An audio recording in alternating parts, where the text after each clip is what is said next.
திருச்சிற்றம்பலம். தென்னாடுடைய சிவனே போற்றி, எந்நாட்டவருக்கும் இறைவா போற்றி. அனைவருக்கும் வணக்கம். மேஷ ராசிக்குண்டான ஆகஸ்ட் மாத பலன்களை பற்றி நம்ம முழுமையாக பார்க்கலாம். மேஷ ராசிக்கு இந்த மாதம் அப்படிங்கிறது ரொம்ப அருமையான மாதமாக இருக்குது. அதற்கு முன்னாடி நம்மளுடைய சேனலை சப்ஸ்கிரைப் பண்ணிக்கோங்க. மேஷ ராசியின் அதிபதி, இதுதான் உங்கள் ராசி. உங்கள் ராசியினுடைய அதிபதி யாருன்னா செவ்வாய். செவ்வாய் ராசிக்கு 2ஆம் வீட்டில் போயிருக்கார்.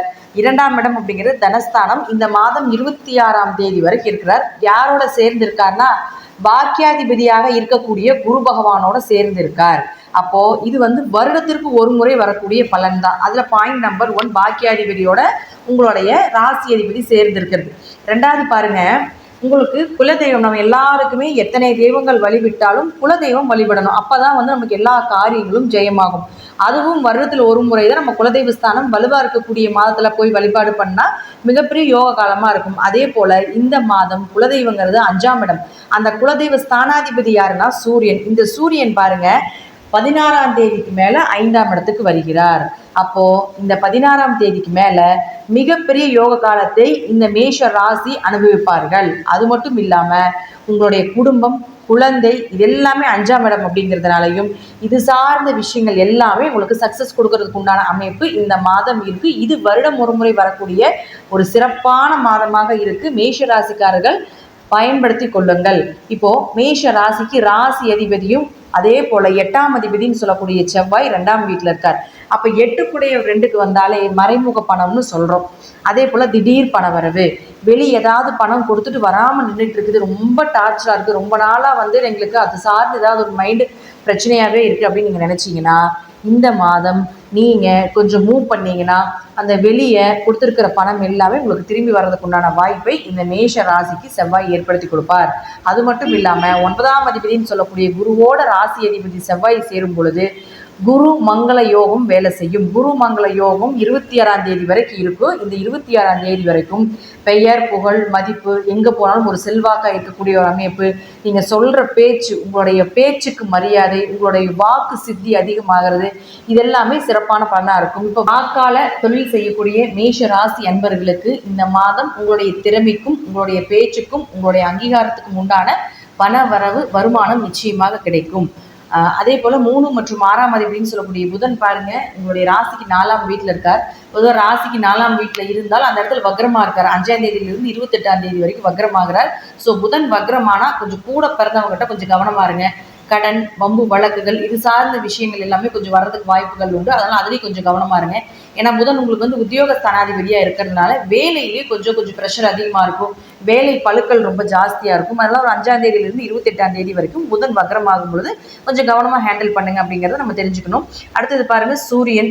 இந்த சூரியன் ஆஸ் யூஷுவலாக பாருங்க 4ஆம் வீட்டில் இருக்கார். 4ல் சூரியன் இருக்கிறது வீடு, மனை, சொத்து சுகங்கள் வாங்குறதுக்குள்ள ஐடியாஸ் கொடுத்தாலும் இந்த 16ஆம் தேதிக்கு மேலே 5 குடையவர் 5ஆம் வீட்டுக்கு வரும் பொழுது நிச்சயமாக குடும்ப ஒற்றுமை, குடும்ப தேவைகளை பூர்த்தி பண்ண வேண்டிய ஒரு அமைப்பு. குல தெய்வம் உங்க வீட்டுக்கு வரக்கூடிய அமைப்பு உண்டு. குல தெய்வத்தினுடைய அனுகிரகம் உங்களுக்கு முழுமையாக கிடைக்கும். யாருக்கெல்லாம் குலதெய்வம் தெரியல, எங்களுக்கு குலதெய்வத்தை கண்டுபிடிக்கணும் அப்படின்னு நினைச்சீங்கன்னா இப்போ அந்த ப்ராசஸ் பண்ணிங்கன்னா கண்டிப்பாக நீங்கள் குலதெய்வம் எங்கே இருந்தாலும் நிச்சயமாக உங்கள் கண்ணுக்கு தெரிஞ்சிடும். அல்லது கனவுலையாவது காட்சி கொடுக்கறதுக்கு உண்டான அமைப்பை ஏற்படுத்தி கொடுத்துரும். ஏன்னா 5 தான் உங்களுக்கு அதிர்ஷ்டம், 5 தான் குலதெய்வம், 5 தான் உங்களுடைய குழந்தைகள். உங்கள் குழந்தைகளே உங்களுக்கு முன்னோர்களாக பிறப்பது அப்படிங்கிறது தான் இந்த ஜோதிடத்தினுடைய விதியே. அப்போ இது எல்லாமே 5ஆம் இடத்துல வச்சிருக்காங்க அப்படிங்கும்பொழுது அந்த 5ஆம் இடம் எவ்வளோ ஒரு புனிதத்தன்மை வாய்ந்தது அப்படின்னு நம்ம தெரிஞ்சுக்கணும். அப்போ 5ஆம் அதிபதி வலுத்திருக்கக்கூடிய இந்த மாதத்தில் 16ஆம் தேதிக்கு மேலே நீங்கள் என்ன விஷயங்கள் செஞ்சாலும் அதுவும் குலதெய்வத்தை நினைச்சிட்டு உங்கள் குழந்தைகளுக்காக நீங்கள் செய்யக்கூடிய அனைத்துமே சக்ஸஸ். உங்கள் குழந்தைக்கு கல்யாணம் நடக்கணுமா, அதே போல் உங்கள் குழந்தைகள் படிப்பு சார்ந்த விஷயங்கள் தடையாகுதா, உங்கள் குழந்தைகளுக்காக எந்த மாதிரி விஷயங்கள் எதை நீங்கள் ஹேண்டில் பண்ணணும்னு நீங்கள் நினச்சிங்கனாலும் கூட 16ஆம் தேதிக்கு மேலே ஹேண்டில் பண்ணுங்க. நிச்சயமாக அது சக்ஸஸாக வர்றதுக்கு உண்டான வாய்ப்பு 100க்கு 200% இருக்கும் அப்படிங்கிறதுல மாற்றமே இல்லை. அடுத்தது கேது 6ஆம் வீட்டிலிருந்து எதிரிகளை ஜெயிக்கக்கூடிய அமைப்பில் இருப்பார்.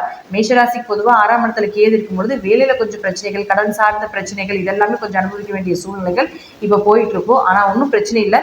இது ஒரு வருட காலங்கள் கோச்சார ரீதியாக கேது மாறும்பொழுது கொடுக்கக்கூடிய ஒரு சில விஷயங்கள் தான். அதனால் நம்ம பயப்பட வேண்டிய அவசியங்களே கிடையாது. குருவும் செவ்வாயும் சேர்ந்து ஒரு இடத்துல இருந்து குரு இந்த கேதுவை பார்க்கும் பொழுது இறை வழிபாடு, ஆன்மீகம், தான தர்மங்கள், பாக்கியாதிபதியோட செவ்வாய் இருக்கும் பொழுது உங்களுடைய முற்பிரிவினுடைய பாக்கியத்தை அனுபவிக்கக்கூடிய மாதமாக இந்த மாதம் இருக்கும். தான தர்மங்கள், அன்னதானம், இது போல் நிறைய விஷயங்கள் மேஷராசிக்காரர்கள் இந்த மாதம் செஞ்சீங்கன்னா பல மடங்கான புண்ணிய கணக்குகளும் பல மடங்கான வெற்றிகளும் உங்களுக்கு வந்து சேரும் அப்படிங்கிறதுல எந்த ஒரு மாற்று கருத்துமே கிடையாது. அதே போல் உங்களுக்கு 12ல் ராகு இருக்கிறது, வெளிநாடு பயணங்கள், இது எல்லாமே உங்களுக்கு சிறப்பாக இருக்கும். 12ஆம் அதிபதி 2ஆம் வீட்டில் நிற்கிறார்.